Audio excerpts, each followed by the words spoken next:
I will start by picking on Luther's point about the European Bauhaus being a project of hope and of new perspectives. And I think that this is really the way we should approach it, and understanding also when we speak about embedding the European Bauhaus in cohesion policy programs, irrelevant if they are, let's say, the mainstream programs of each member state or region or the Interreg ones. And I'm mentioning all this because we need to also let's say, walk the mile and come to a stage where we understand that the European Bauhaus project, if we speak about the language of operations and projects, is not just about the output, the building, the space, the public square, but is also or mainly about the process that leads to the project preparation and afterwards implementation and follow-up. Luther already mentioned the involvement of different categories of the stakeholders, and then in their case, they also have the benefit of a lab to help with some of the processes that for us in cohesion world are very relevant for project preparation and implementation. And I would maybe start exactly from this point of connecting the Bauhaus to cohesion policy. The European Bauhaus intuitively revolves around spaces and places. And of course, with our tens of years of experience in cohesion policy, we have done this. We have done local transformation processes and projects, and we have that came to fruition, and we have now good examples of how our interventions transform the spaces, but also help bringing together communities, which is especially important in, for instance, a cross-border aspect where the European Bauhaus could be an opportunity for addressing different spatial or socioeconomic challenges to achieve a common goal. In this respect, given this commonality, cohesion policy couldn't be then something different than just a natural partner of the European Bauhaus, and that's why Commissioner Ferreira, together with Commissioner Gabriel, are co-leading the implementation of the initiative. This is also why DG Regio is a main partner in delivering the European Bauhaus. And what we have been doing over the past 1.5 years is to put in place a full-fledged system to help the mainstreaming of the European Bauhaus in our programs, but also in our policy interventions. And again, looking back to what is the European Bauhaus, we speak about multidisciplinary, local, participatory processes.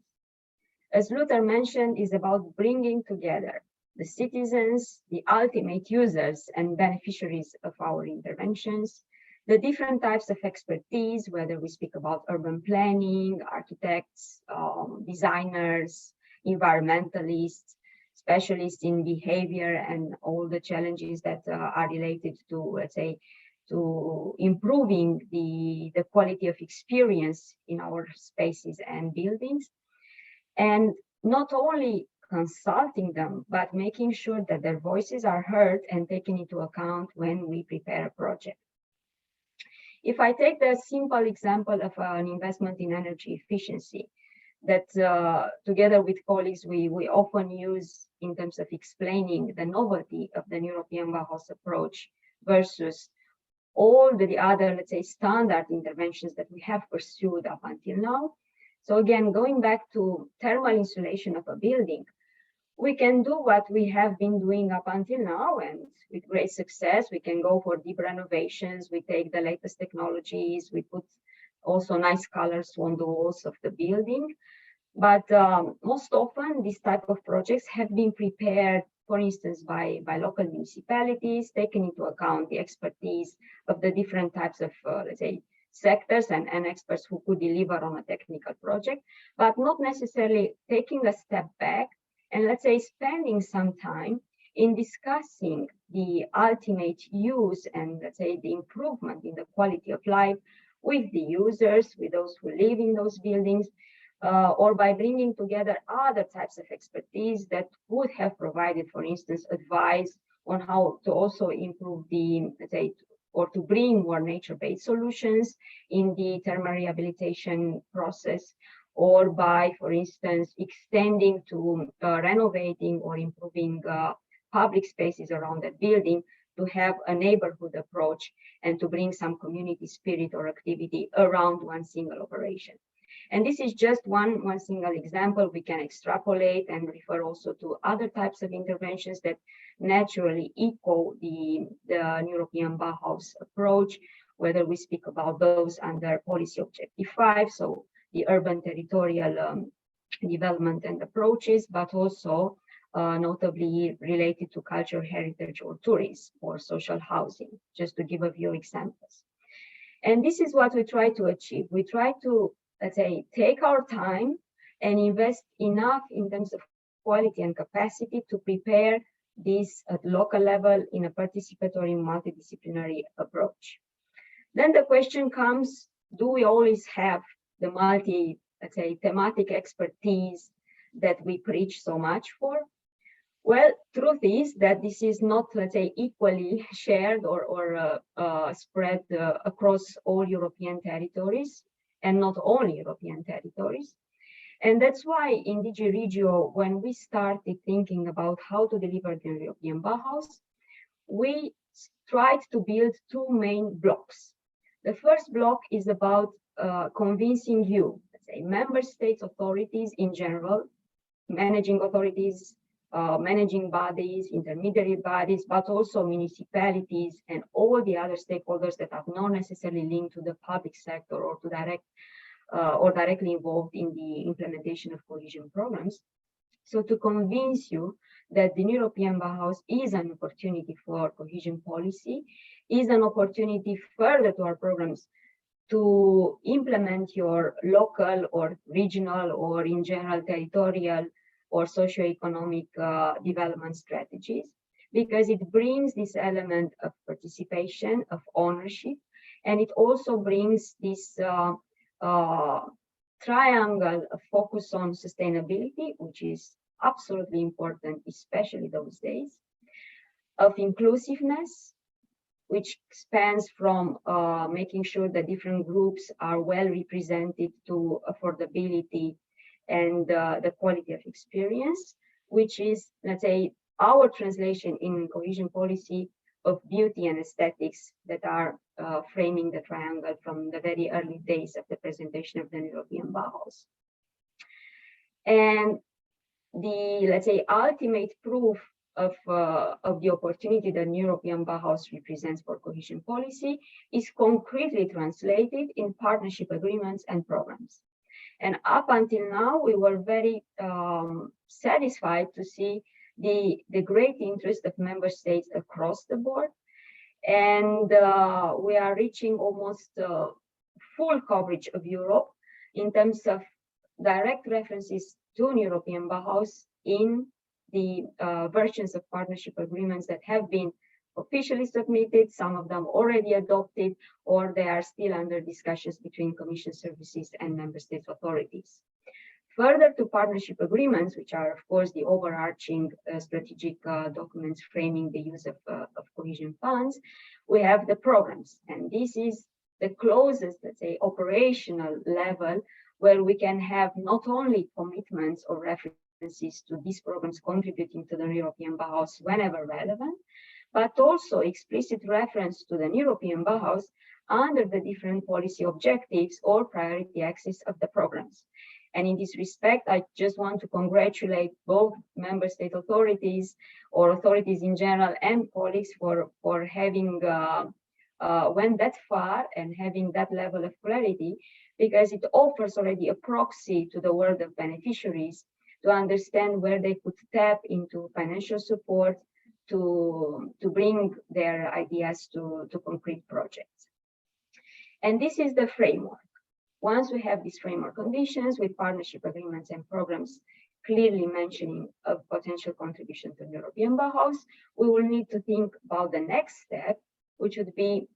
putting these commitments through direct operational modus operandi, which will be defining selection processes, selection criteria, identifying in more concrete terms who would be the beneficiaries, what would be the projects, and then starting to implement them. Of course, there will be a lot of learning exercise from all this, also because the approach as such is quite new in terms of the level of expectations we are attaching to it, but also because with every project in every territory, the challenges are different, and we will try to tap into the knowledge created, but also in the commonality of these challenges and opportunities, and to share with a broader community. And I'm pretty sure that after my presentation, you will have colleagues from Interreg developing on these aspects of knowledge sharing and community building as such. Further to that, and being absolutely knowledgeable on the challenges that all these type of novelties or processes would bring to our interlocutors and counterparts, in DG Regio, we try to put in place a set of measures to accompany the mainstreaming of the European Bauhaus in the early stage of its delivery. And what we did up until now was, for instance, to organize in 2 consecutive years, last year and this year, competitions for European Bauhaus prizes, together with colleagues in the Joint Research Center. The Joint Research Center being, let's say, the chef de file, the main DG in Commission Services, overseeing the delivery of the European Bauhaus and its conceptual evolution and development.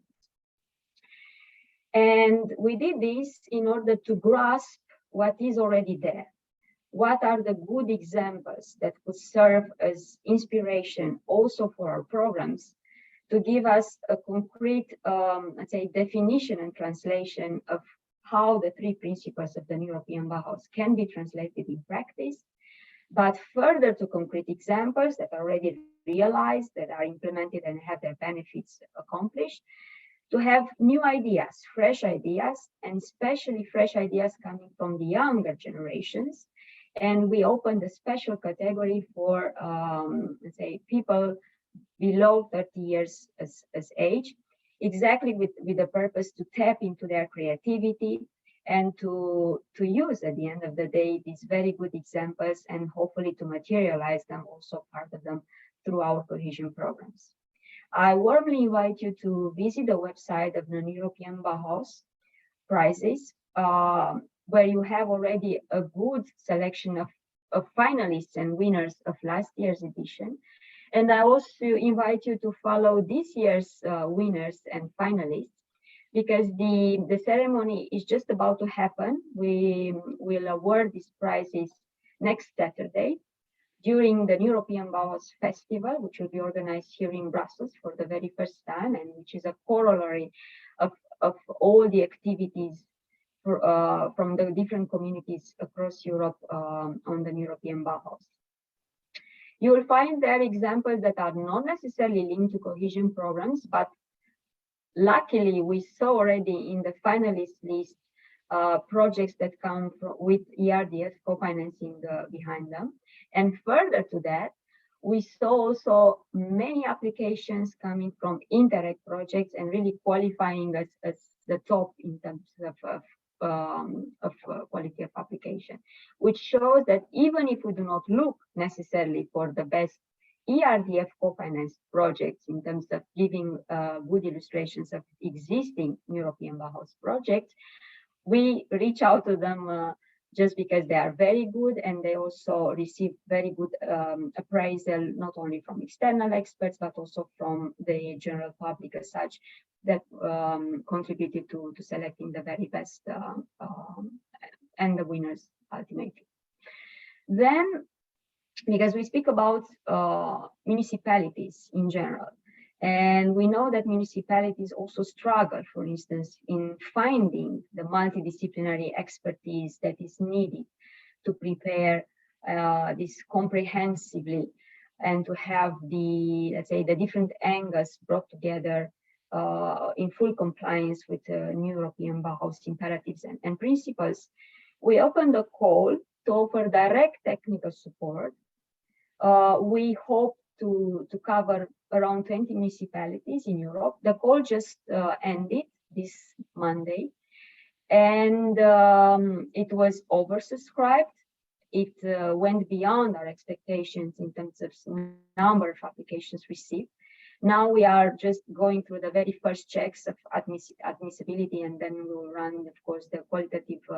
assessment. with a view to award this technical support already by summer in July.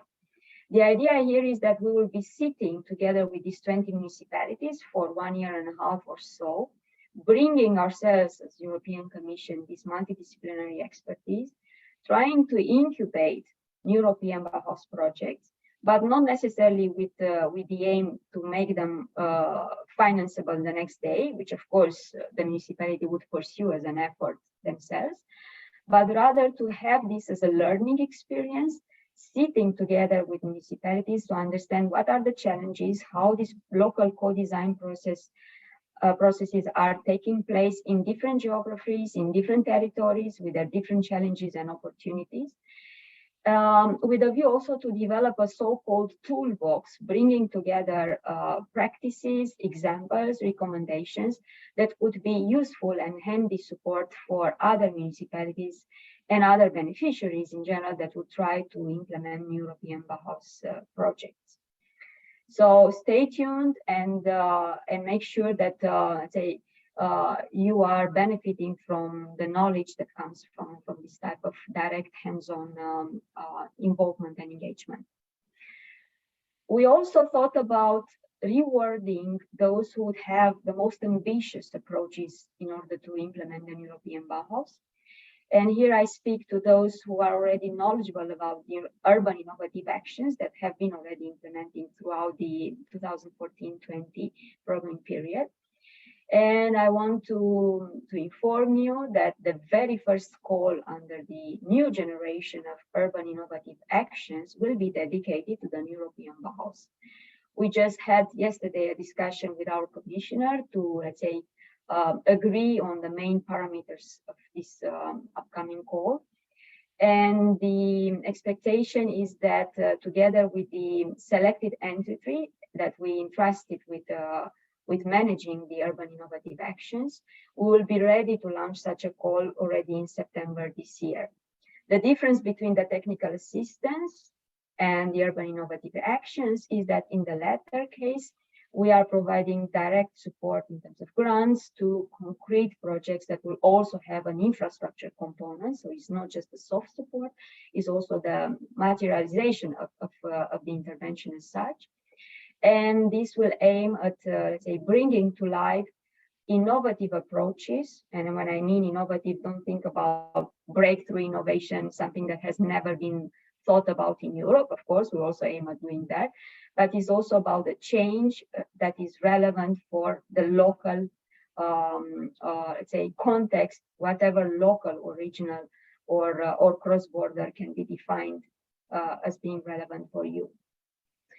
And last but not at all least, we also thought about the potential of the European Bauhaus to stimulate the interest of private markets and stakeholders, for instance, by, intuitively making them more interested in chipping in and contributing with financial resources to the concrete implementation of projects.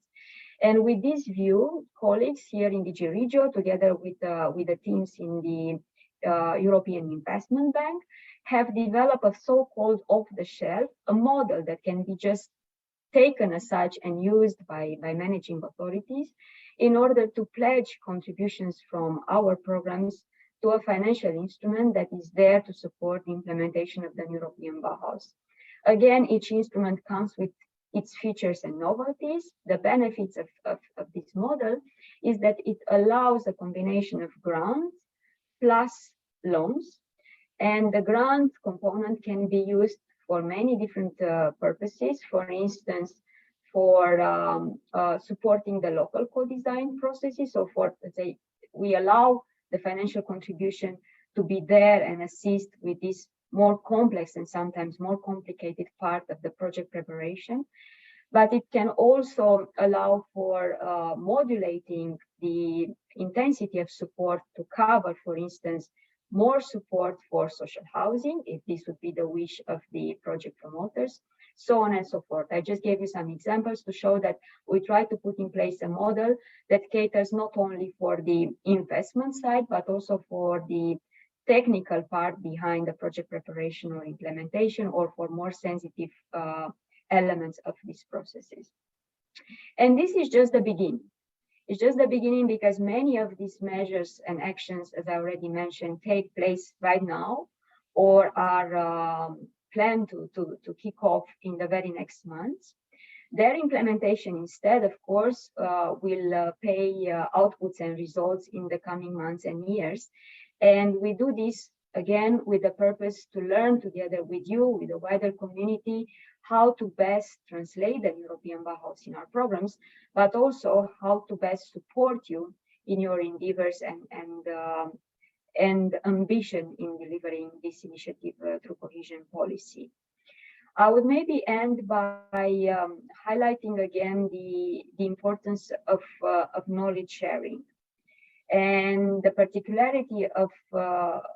that stems naturally from the different types of interventions cohesion policy is funding, but also from the different types of territories and their challenges and opportunities that we are always catering for. And this is particularly important for Interreg projects, also because if I take the example, of course, of cross-border cooperation of our living labs, of course, there is a clear link, direct natural link between the cooperation aspect that these programs entail and the, let's say, participatory process that the European Bauhaus calls for. And I can only encourage you to use this proximity and to embed and further explore these local co-design processes to address this commonality and of challenges, but also to bring to life opportunities in terms of interventions. And then I can also, let's say, promise on behalf of our services of DG Regio and our teams that we will be remaining close to you throughout the next months and years. This is not something that we necessarily pushed in the program and then we only rely on you to bring to life the expectations. On the contrary, we are your committed partner in understanding what are the challenges, in trying to help you with different types of advice, recommendations, or toolboxes or guidance if needed. For instance, in trying to see together which would be the very best selection processes that would cater for, say, the novelty and the specificity of European Bauhaus projects. Either we speak about dedicated calls for the different type of targeted interventions or giving extra points to projects that resonate with the European Bauhaus values, but also then to share the knowledge coming directly from the delivery of the programs to your peers in other member states, to the wider community of European Bauhaus practitioners. And in this respect, here in DG Regio, we have the opportunity, but also the expectation to deliver to the very important role we have, because